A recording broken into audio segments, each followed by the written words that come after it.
तो हमारा टाइप 3 क्या था? हमारा टाइप 3 जो है F of X dot Y is equal to F of X plus F of Y for all X Y belongs to R. ठीक, हमें क्या करना है? हमें एफ एक्स की वैल्यू फाइंड आउट करनी है। ठीक, तो हम क्या करेंगे? वही स्टेप 1 हमारा क्या था? हम इसको पार्शियली डिफरेंशिएट कर देंगे। Partially differentiate with respect to Y. तो हमारे हमको क्या मिल जाएगा? ये हो जाएगा एफ डैश एक्स वाई। ठीक, फिर वाई के रिस्पेक्ट में कर रहे हैं तो एक्स वाई का क्या हो जाएगा? एक्स और वाई का 1, और इसका 0, एफ एक्स का 0 हो जाएगा, और ये क्या हो जाएगा? एफ डैश वाई और वाई का 1। तो हमें क्या मिल गया? F dash X into Y into X is equal to F dash Y. ठीक है, अब आप यहाँ पे ध्यान दें, स्टेप 2 में, इसमें ना स्टेप 2 जो है, हम पहले क्या करते थे? y is equal to 0 put कर देते थे। ठीक है, लेकिन हम इस वाले केस में क्या करेंगे? अब आप यहाँ पे देखिए, यहाँ पे x डॉट वाई वाला केस आ गया। ठीक है, तो जब भी x डॉट वाई वाला केस आ जाए, तब उस केस में y is equal to 1 put करते हैं। ठीक है, ये चीज आप ध्यान रखिए कि जब भी x प्लस वाला केस आए, तो उस केस में y is equal to 0 put करते हैं, और जब भी x डॉट वाला केस आए, तो उस केस में y is equal to 1 put करते हैं। तो ये F dash X dot Y वाला केस आ गया। ठीक है, मतलब एक्स डॉट वाई वाला केस आ गया, डॉट वाला केस आ गया, तो उस केस में y is equal to 1 put करेंगे।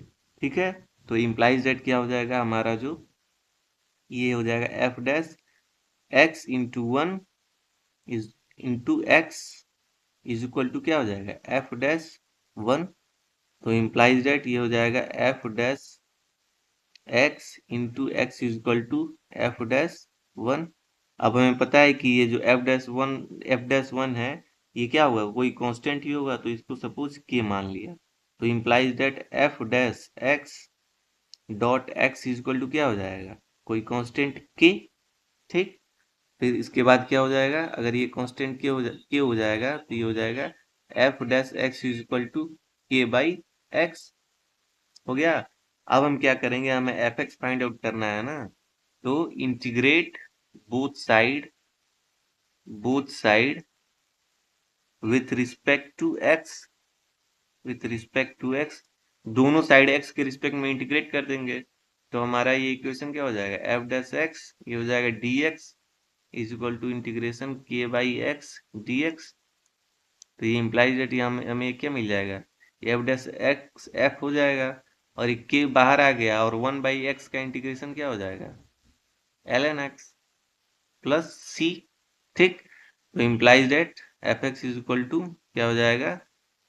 के ln x। ठीक, हमें पता है c जो है वो कोई कांस्टेंट होगा, तो हम क्या करते हैं? c की वैल्यू 0 पुट कर देते हैं। ठीक है, तो यहाँ पे क्या हो जाएगा? इसकी वैल्यू जब 0 पुट करेंगे, तो क्या हो जाएगा? F X is equal to K ln x। ठीक है, तो ये भी आपको डायरेक्टली याद कर लेना है कि जब भी हमारे पास कोई भी फंक्शन इक्वेशन इस फॉर्म में दिया हो, ठीक, जब भी इस फॉर्म में दिया हो, तो इस केस में हमारा जो एफ एक्स निकलता है, वो हमेशा के ln x निकलता है। ठीक, के हमारा क्या है? कोई कांस्टेंट होगा। इस कांस्टेंट को निकालने के लिए कोई कंडीशन दिया होगा क्वेश्चन में। ठीक है, इसके कांस्टेंट को निकालने के लिए हमारे पास क्वेश्चन में कोई कंडीशन दिया होगा, उससे हम के की वैल्यू फाइंड आउट कर लेंगे। ठीक, बट जब भी इस तरह का हमें इक्वेशन दिया हो, तो उस केस में जो हमारा एफ एक्स होता है, वो हमेशा यही निकल के आता है। ठीक है, के ln x फॉर्म में। ln x तो फिक्स हो गया, और k की वैल्यू जो है वो निकालने के लिए क्वेश्चन में आपको कंडीशन दिए रहेंगे। ठीक है, तो वहां से k निकाल सकते हैं, और जो k निकालने के बाद हम सीधे एफ एक्स की वैल्यू बता देंगे कि वो क्या हो जाएगा F x equal to K ln x हो जाएगा।